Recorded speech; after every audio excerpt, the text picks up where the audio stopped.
Es de mi agrado informarles que este video es muy especial, ya que en esta ocasión les traigo la super colaboración, una colaboración pedida y esperada por muchos de ustedes, la colaboración con mi amigo DarkQuest. Un referente en las creepypastas y sin duda, uno de mis favoritos.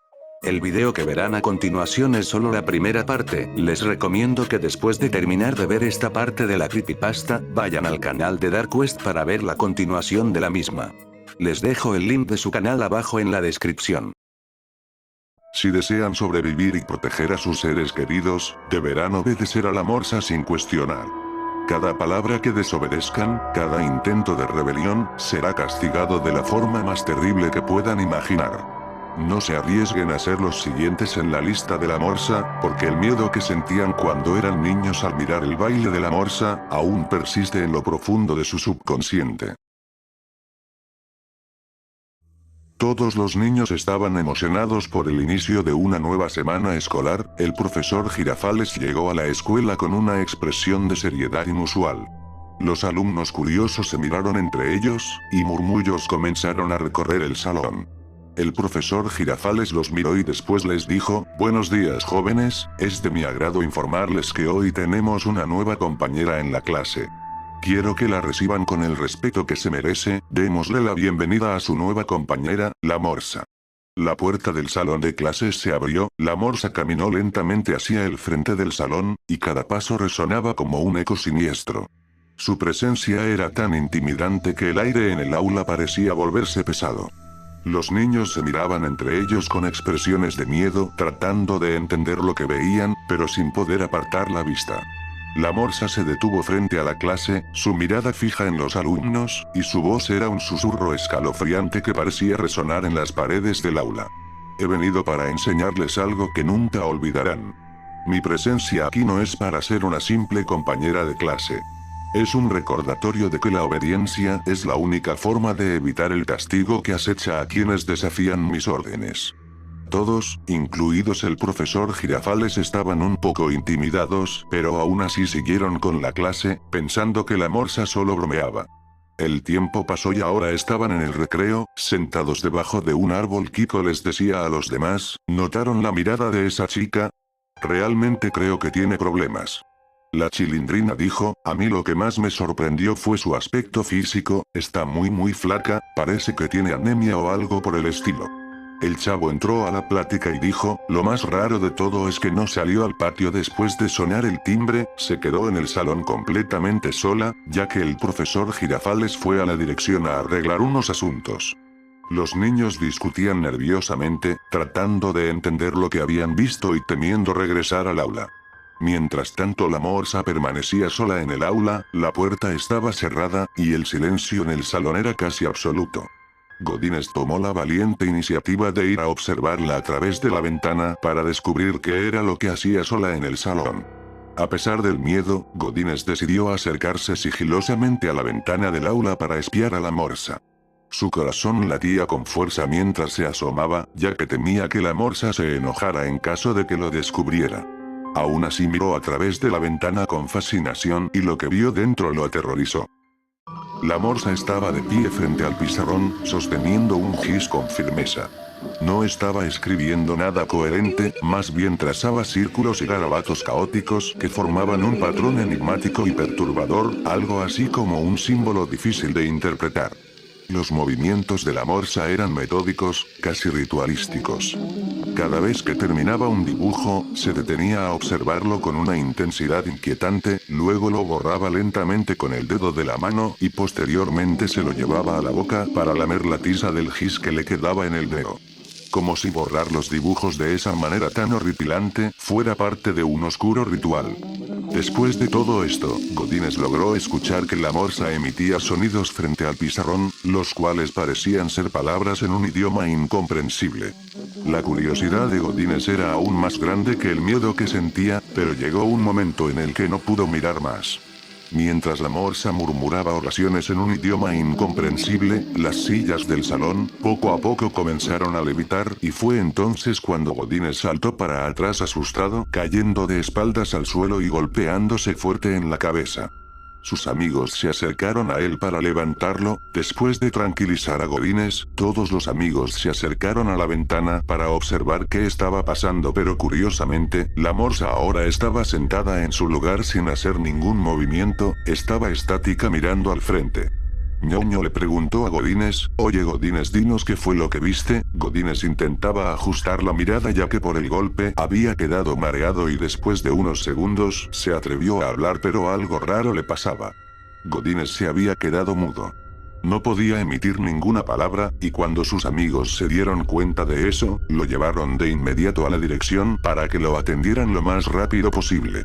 Todos empezaron a suponer que el golpe en la cabeza había ocasionado que Godínez quedara mudo. La situación era muy alarmante para todos ya que parecía ser un daño realmente serio, pero los niños no solo estaban preocupados por Godínez, sino que se la pasaban pensando en qué fue lo que en realidad vio Godínez a través de la ventana. Pasó el tiempo, y ahora los niños estaban reunidos en el patio de la vecindad, visiblemente preocupados por el estado de Godínez, quien fue mandado al hospital tras el incidente en la escuela. Se sentaron en las escaleras, murmurando sobre el accidente y tratando de encontrar alguna explicación a lo ocurrido. Se preguntaban constantemente qué era lo que había visto Godínez. Finalmente, la noche comenzó a caer sobre la vecindad y cada uno de los niños comenzaron a irse a casa. La expectativa de volver al día siguiente a la escuela era lo único que les ofrecía algo de consuelo, aunque el recuerdo de la extraña morsa seguía aún en sus mentes.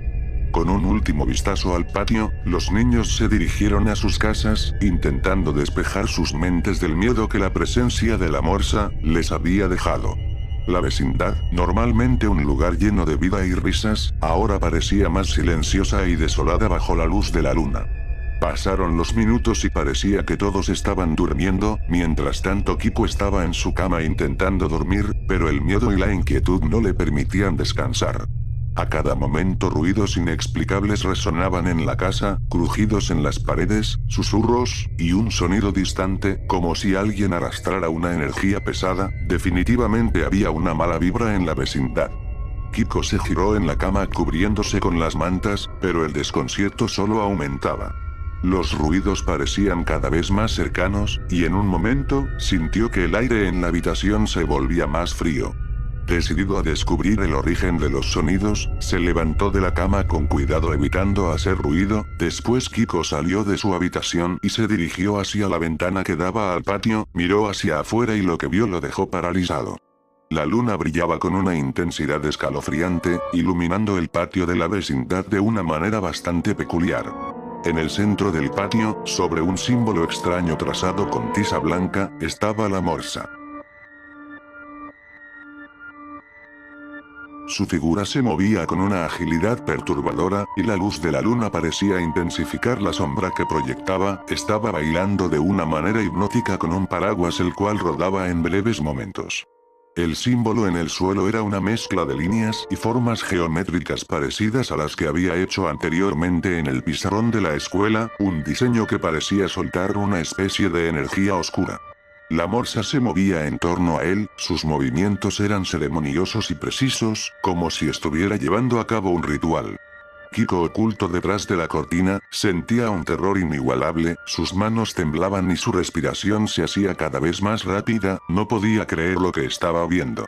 La morsa parecía completamente inmersa en su danza, ignorando por completo la presencia de Kiko, quien se preguntaba cómo era posible que nadie más hubiera notado la extraña escena. Mientras la morsa bailaba en el centro del símbolo, este iba tornando un tono luminoso inexplicable para la ciencia. La tiza parecía crear una especie de luz. Cuando esto pasaba, Kiko empezaba a sentirse mareado, y notó una vibra muy pesada en la vecindad. Así que se retiró lentamente de la ventana, tratando de no hacer ruido. Sabía que no podía enfrentarse a la morsa solo y que tenía que avisar a los demás sobre lo que había visto. Pero después se dio cuenta de que lo que vio era tan irreal que creyó que se trataba de una pesadilla. Después se retiró de la ventana para regresar a su cama con la esperanza de que todo fuera un simple sueño, con la mente llena de terror y confusión sobre el ritual que acababa de presenciar. Al día siguiente Kiko se despertó con una sensación de ansiedad persistente, recordaba claramente lo que había visto la noche anterior y estaba decidido a advertir a sus amigos sobre el ritual de la morsa, pero al intentar hablar, se dio cuenta con horror de que no podía emitir ningún sonido. Su garganta parecía completamente bloqueada, y no podía vocalizar ni una sola palabra. Desesperado intentó comunicarse con su mamá, que estaba en la cocina preparando el desayuno. Kiko se acercó a ella con una expresión de angustia, señalando su garganta y tratando de explicar lo que había sucedido. Doña Florinda, preocupada por el estado de su hijo, examinó su rostro con preocupación y notó el temor en sus ojos. Sin hacer alboroto ni dejarse llevar por rumores, Doña Florinda decidió que lo mejor sería que Kiko permaneciera en casa para descansar. Preparó una comida ligera y lo acomodó en el sofá de la sala, asegurándose de que estuviera cómodo, aunque preocupada. Optó por mantener la calma y no alarmar a los vecinos con chismes innecesarios.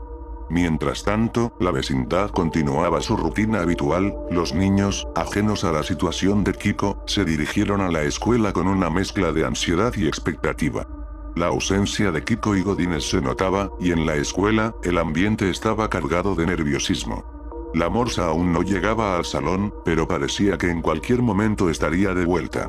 La llegada de la morsa al salón de clases prometía traer más inquietudes y sorpresas, mientras tanto el misterio de Godínez y Kiko seguían sin resolverse.